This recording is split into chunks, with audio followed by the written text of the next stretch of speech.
प्रशांत जी, ये जो sessions court का आदेश आया है कि अब ये निचली अदालत में ये मामला जाएगा जहां तक टीले वाली मस्जिद का सवाल है, तो सबसे पहले तो ये टिप्पणी चाहूंगी कि निचली अदालत पर ये मामला गया है तो इसे कैसे समझा जाए, क्या संकेत है इसमें? देखिए, संकेत तो यही दिखते हैं कि जैसे सेशंस कोर्ट ने ये माना कि भाई इसमें कुछ देखने की चीज़ है कि निचली अदालत देखे उसको।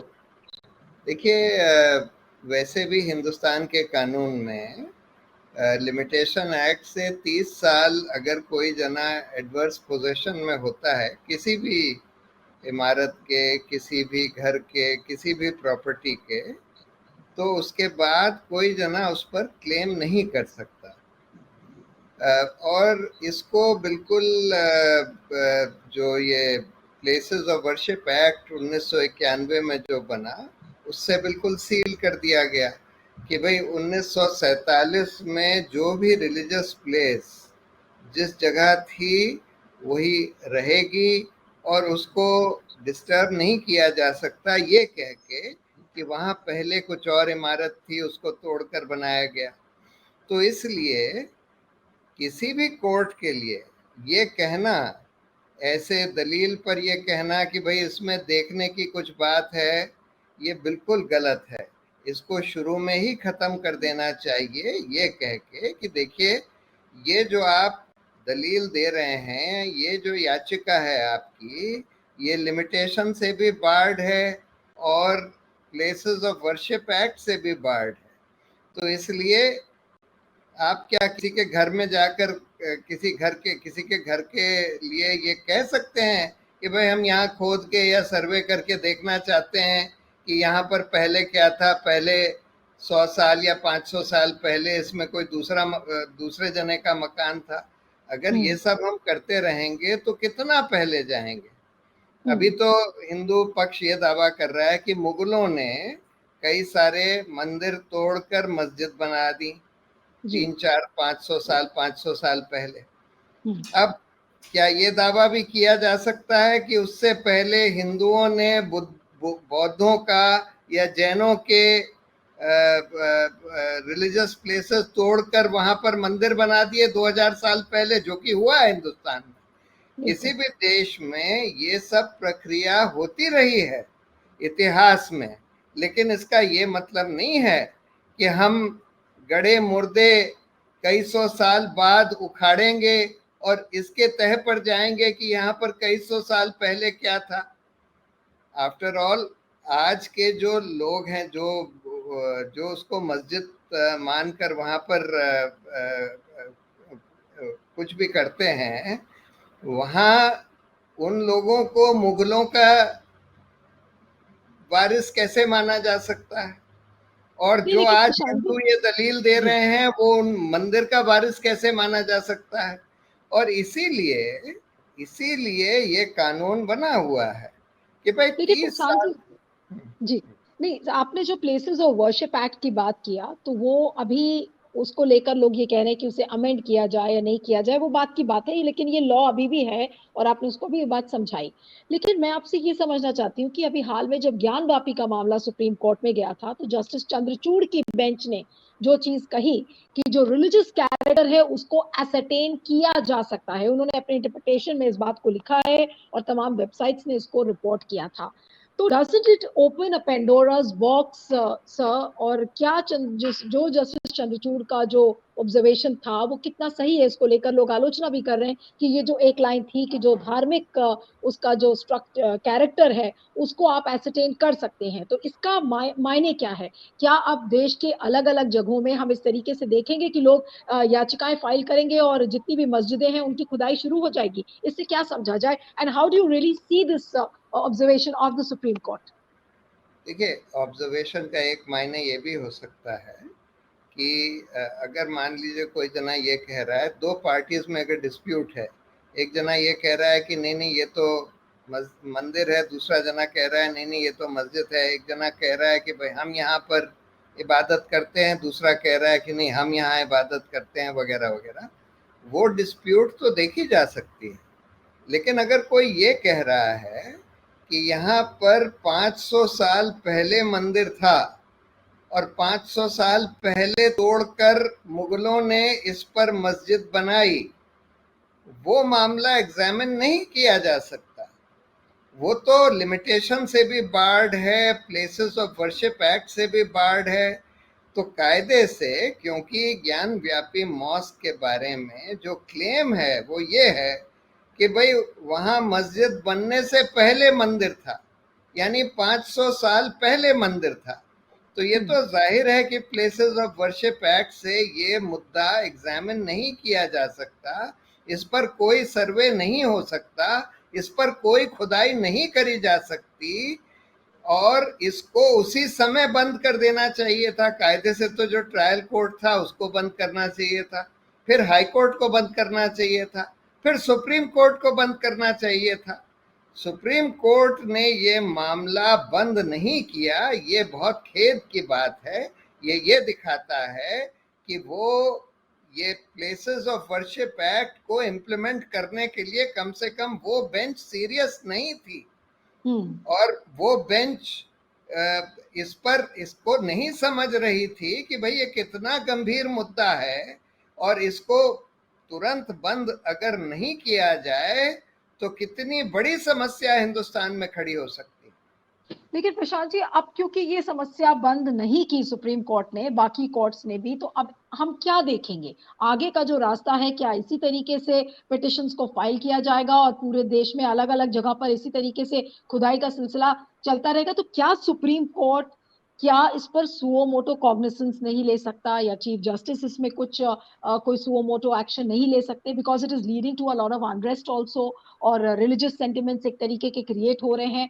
तो इसमें अब सुप्रीम कोर्ट क्या कर सकता है और क्या नहीं कर सकता? और supreme you see court the तो apex court helpless.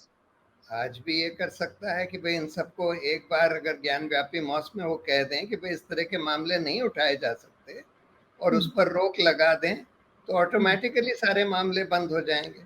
Supreme court को ये कहने की जरूरत है कि भाई इस तरह के मुद्दे नहीं उठाए जा सकते। इस तरह के मुद्दे जिसमें आप ये कह रहे हैं कि भाई कई सौ साल पहले यहाँ मंदिर था और उसको तोड़कर मस्जिद बनाई गई, इस तरह के मुद्दे आज नहीं उठाए जा सकते। सुप्रीम कोर्ट को ये एकदम एम्फैटिकली एक बार कहना जरूरी है। और ये बहुत खेद की बात है कि जस्टिस चंद्रचूड़ के पास ये केस गया ज्ञान व्यापी मॉस्क का, और उन्होंने ये नहीं बोला। उनसे बार बार बोला गया कि इसको स्टे कर दीजिए, लेकिन उन्होंने स्टे नहीं किया। इसका मतलब ये है कि सुप्रीम कोर्ट इस मामले पर कम से कम जस्टिस चंद्रचूड़ की बेंच गंभीर नहीं थी। उन्होंने ये, क्योंकि बार बार मैं तो वहां था जब बहस हो रही थी सुप्रीम कोर्ट में, वो प्लेसेस ऑफ वर्शिप एक्ट जब जब ये वकील दिखाना चाहते थे तब तब कोर्ट ने उनको रोक दिया और ये बोला कि अच्छा नहीं, हम ये कह देते हैं कि तुम्हारी जो एप्लीकेशन है उसको तय कर दे कोर्ट। अरे भाई, एप्लीकेशन लोअर कोर्ट क्यों तय कर दे? आपके सामने बिल्कुल साफ है, एकदम क्रिस्टल क्लियर है कि ये मामला नहीं उठाया जा सकता।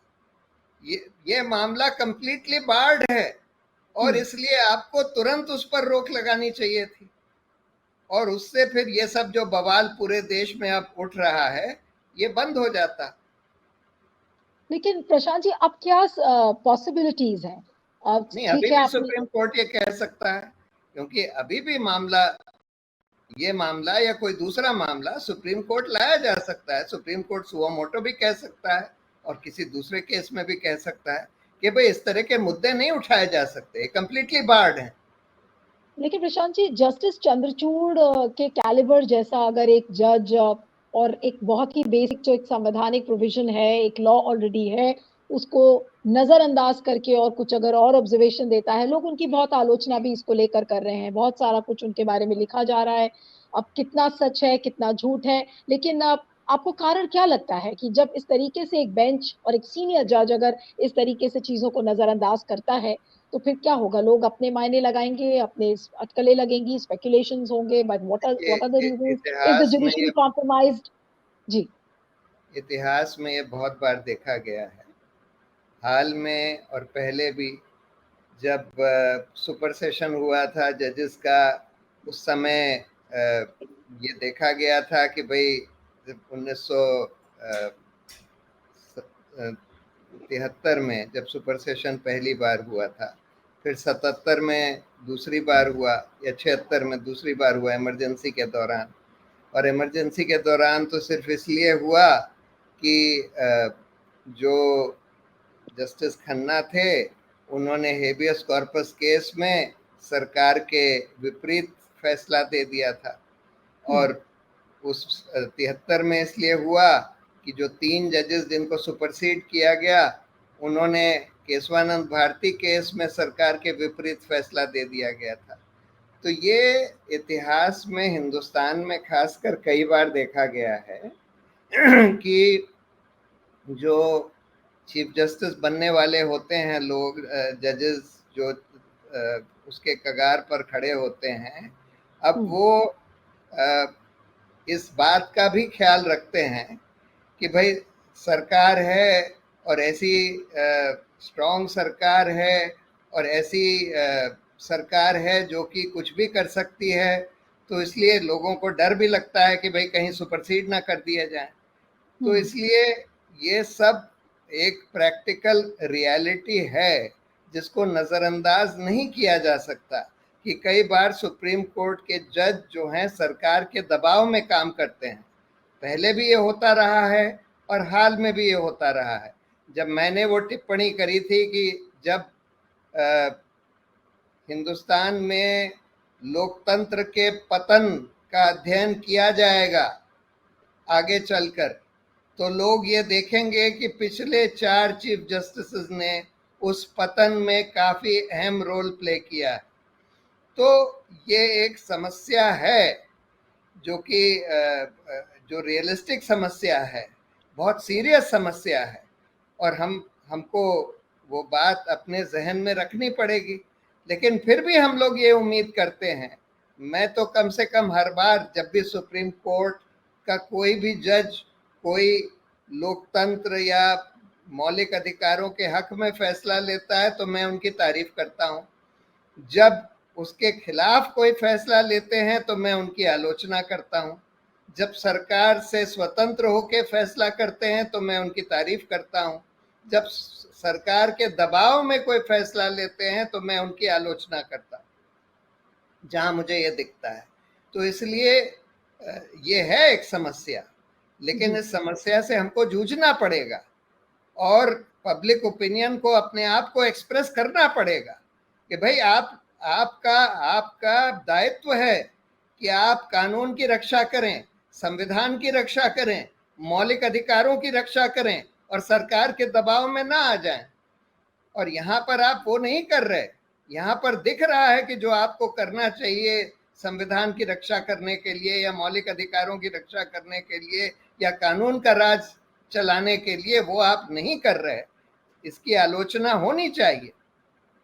एक और लास्ट सवाल आपको जाना भी है प्रशांत जी कि आज अगर मीडिया प्लेटफॉर्म्स जस्टिस चंद्रचूड़ के इस ऑब्जर्वेशन की आलोचना करते हैं तो बहुत एक डर सा महसूस होता है उनको कि भाई देखिए सुप्रीम कोर्ट के इतने बड़े सीनियर जज हैं, उनके खिलाफ आप कैसे बोल सकते हैं। लेकिन मेरा जो सवाल है कि एज अ पत्रकार I want to know today whether we can analyze Justice Chandrachud's observation on the Gyanvapi mosque, क्योंकि उन्होंने जो बातें कही हैं वो वाकई में एक बहुत बड़ा पैंडोरास बॉक्स खोलती हैं और इससे बहुत सारी चीजों में बदलाव आएगा, जहाँ जो सामाजिक बदलाव है और राजनीतिक बदलाव जिस तरीके का हम देख रहे हैं। तो आज क्या हमें इस चीज की आलोचना या चर्चा करनी चाहिए? आज मैं एक डिजिटल प्लेटफॉर्म से इस बात को आपसे पूछ रही हूँ। नहीं, आलोचना तो करनी भी चाहिए, और करने में कोई हर्ज नहीं है। बहुत अच्छी बात है अगर गलत फैसला होता है, जहां संविधान की रक्षा नहीं करी जाती, जहां पर इस तरह का बवाल खड़ा करने का फैसला दिया जाता है, जहां बवाल खड़ा हो सके ऐसा फैसला दिया जाता है जो कानून के खिलाफ है, वहां आलोचना होनी चाहिए और कड़ी आलोचना होनी चाहिए। लेकिन उसका ये मतलब नहीं है कि हम उनको ये बोलें कि भाई आपने पैसा लेकर ये फैसला दिया है या कोई समझौता करके ये फैसला दिया है। लेकिन इतना हम जरूर कह सकते हैं, और मैं कहता रहा हूं कि भाई देखिए, जजेस भी ह्यूमन होते हैं, और ह्यूमन कई सब ह्यूमंस में कोई कोई कमजोरी होती है, और वो कमजोरी कई बार ये होती है कि भाई ये डर होता है कि भाई हमको सुपरसीड ना कर दिया जाए, या कुछ और सरकार हमारे खिलाफ ना कर दे। तो कई बार जज लोग अपने फैसले सरकार के पक्ष में इस दबाव से भी करते हैं। ये बात हमको कहने में हिचकना नहीं चाहिए, और मैंने यही बात बोली थी जब मैंने बोला था कि 4 चीफ जस्टिस का रोल, जब लोकतंत्र के पतन का हम लोग वो करेंगे कि हिंदुस्तान में लोकतंत्र का पतन कैसे हुआ, क्यों हुआ, तो लास्ट 4 चीफ जस्टिस का रोल उसमें अहम दिखाई देगा। प्रेजेंट चीफ जस्टिस को छोड़ के इससे पहले वाले जो 4 चीफ जस्टिस थे उनके बारे में मैंने बोला था। Thank you so much Prashant ji, you have to go, so thank you very much, आप हमारे साथ जुड़े। और अब मैं इस